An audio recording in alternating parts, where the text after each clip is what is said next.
This document looks perfect. Typography, images, columns, everything is fine. But from an XML point of view, this document contains no information at all. If we open the structure panel, we can see that the only thing that exists is the root element. When we export to XML, the result is exactly the same, an XML file that only contains the root.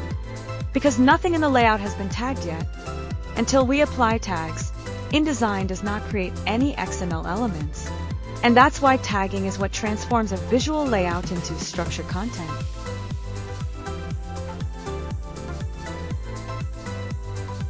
Now we open the structure panel. This panel shows the XML structure of the document. Here we don't see frames or pages. We see XML elements organized in a hierarchy. We open the tags panel. This is where we define the tags that describe what each piece of content is.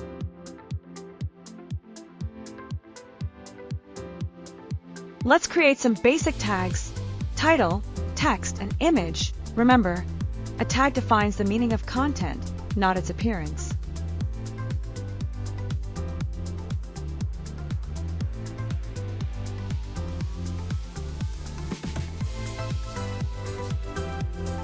We select a text frame and apply the text tag .in the structure panel. A new XML element appears automatically.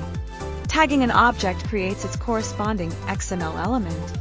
We enable Show Tag Frames, so we can identify which objects already have a tag assigned.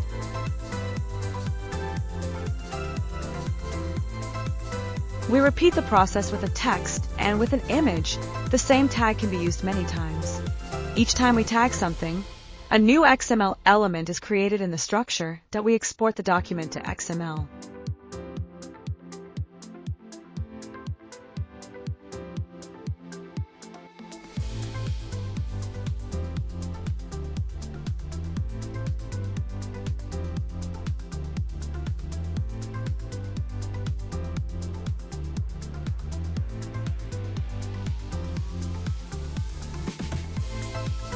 And open it in the browser.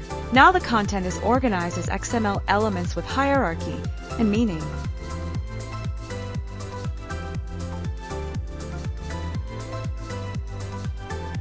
If we remove the tag from the object, the corresponding XML element disappears from the structure. Visually, nothing changes, but structurally that content no longer exists. If we try to delete a tag that is still being used, InDesign won't allow it that we must either change the tag or remove the tag from all related objects first.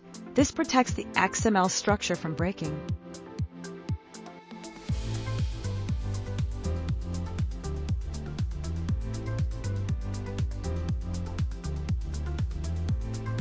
Uppercase and lowercase matter. Title is not the same as title. Groups cannot be tagged. Only individual objects. All XML elements exist under the root element. That element should never be deleted. And one tag can generate many XML elements. When you try to untag an XML element, you get an error because it's locked.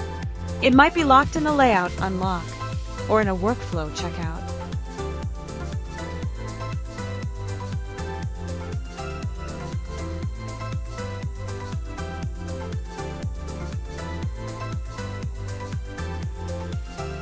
We create an H2 tag and apply it manually to an introductory paragraph. The visual design does not change. But we are defining hierarchy in the XML structure B, creating the corresponding XML element.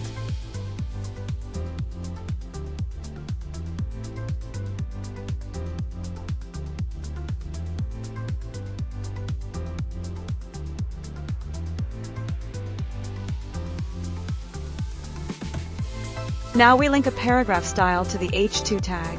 All text using that style is automatically tagged. And new XML elements are created in the structure.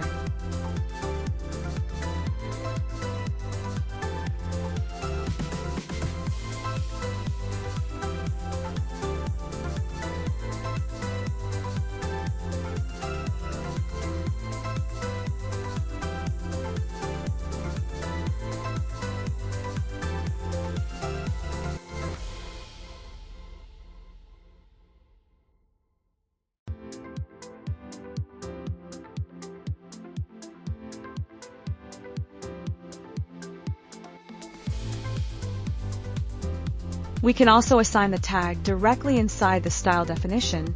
The result is the same. The content is tagged, and the corresponding XML elements appear in the structure.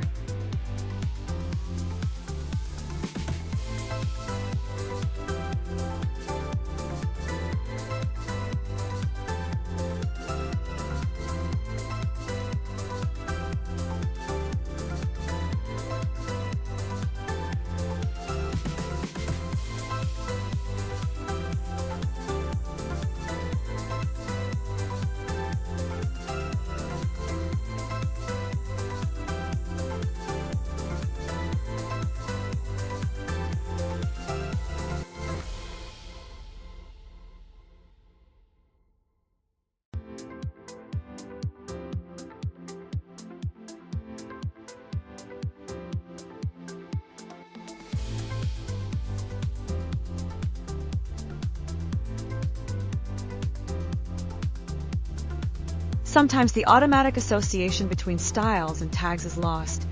You need to enter the dialog box and click OK without making any changes to have the XML elements recreated.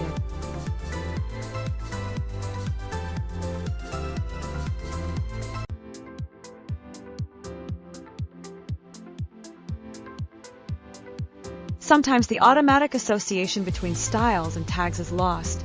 You need to open the dialog box and click OK without making any changes to have the XML elements recreated. Deleting an XML element from the structure also removes its content from the layout. You should use untag. When a tag is applied to a text frame linked to others, all the text frames share the same tag. When you cut and paste tagged elements from one InDesign document to another, the tags are preserved. This is ideal because you can work with libraries that are already tagged.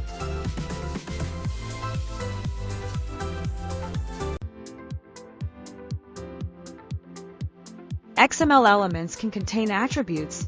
For example, an image element can include a type such as level, thumbnail, or gallery. Attributes add extra context without changing the overall structure.